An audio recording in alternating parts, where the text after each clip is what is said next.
വിദ്യാർത്ഥികളുടെ സമരത്തിനെതിരെ പോലീസ് നടത്തിയ അതിക്രമങ്ങൾക്കെതിരെ നൽകിയ ഹർജി അടിയന്തരമായി കേൾക്കുവാൻ വിസമ്മതിച്ച സുപ്രീം കോടതി. ഹർജിക്കാരൻ സമർപ്പിക്കുവാൻ ശ്രമിച്ച വിദ്യാർത്ഥികൾക്ക് നേരെയുള്ള പോലീസ് അതിക്രമങ്ങളുടെ വീഡിയോ ദൃശ്യങ്ങൾ കാണുവാൻ തങ്ങൾക്ക് സമയമില്ലെന്നും ഞങ്ങളുടെ സമയം പാഴാക്കരുത്, നിങ്ങളുടെ സമയവും പാഴാക്കരുതെന്നും ചീഫ് ജസ്റ്റിസ് സൂര്യകാന്ത് അധ്യക്ഷനായ ബെഞ്ച് വ്യക്തമാക്കി.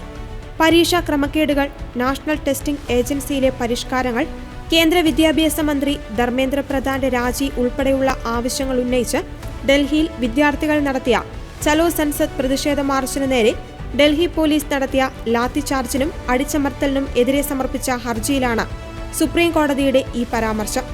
കേസിൽ അടിയന്തരമായി ഇടപെടണമെന്നും പോലീസിന്റെ ക്രൂരമായ മർദ്ദനത്തിന് തെളിവായി വീഡിയോ ദൃശ്യങ്ങൾ സമർപ്പിക്കാമെന്നും അഭിഭാഷകൻ കോടതിയിൽ വ്യക്തമാക്കിയപ്പോഴാണ് ഞങ്ങൾക്ക് വീഡിയോ കാണുവാൻ സമയമില്ല എന്ന് വ്യക്തമാക്കിക്കൊണ്ട് സുപ്രീം കോടതി ഹർജി അടിയന്തരമായി പരിഗണിക്കുന്നത് നിരസിച്ചത്.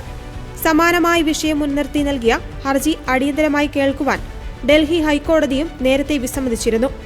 അതേസമയം പരീക്ഷാ ചോദ്യപേപ്പർ ചോർച്ചയുമായി ബന്ധപ്പെട്ട് ഡൽഹിയിലെ ജന്തർ മന്ദിറിൽ വിദ്യാർത്ഥികളും വിവിധ സംഘടനകളും നടത്തുന്ന പ്രതിഷേധ സമരം കൂടുതൽ രൂക്ഷമാവുകയാണ്. വിദ്യാഭ്യാസ മന്ത്രി ധർമ്മേന്ദ്ര പ്രധാന്റെ രാജിയിലല്ലാതെ പ്രതിഷേധത്തിൽ നിന്നും പിന്നോട്ടില്ലെന്ന് CJP വക്താവ് സൗരവ് ദാസ് വ്യക്തമാക്കി. വിഷയത്തിൽ പ്രധാനമന്ത്രി നരേന്ദ്രമോദി അതിവേഗ കോടതികൾ വാഗ്ദാനം ചെയ്തെങ്കിലും മന്ത്രി രാജിവെക്കണമെന്ന ആവശ്യത്തിൽ സമരക്കാർ ഉറച്ചു നിൽക്കുകയാണ്. ഇതിനിടെ പ്രതിഷേധക്കാർക്ക് നേരെ ഡൽഹി പോലീസും അതിവേഗ കർമ്മസേനയും ലാത്തിചാർജും കണ്ണീർ വാതകവും പ്രയോഗിക്കുകയുണ്ടായി.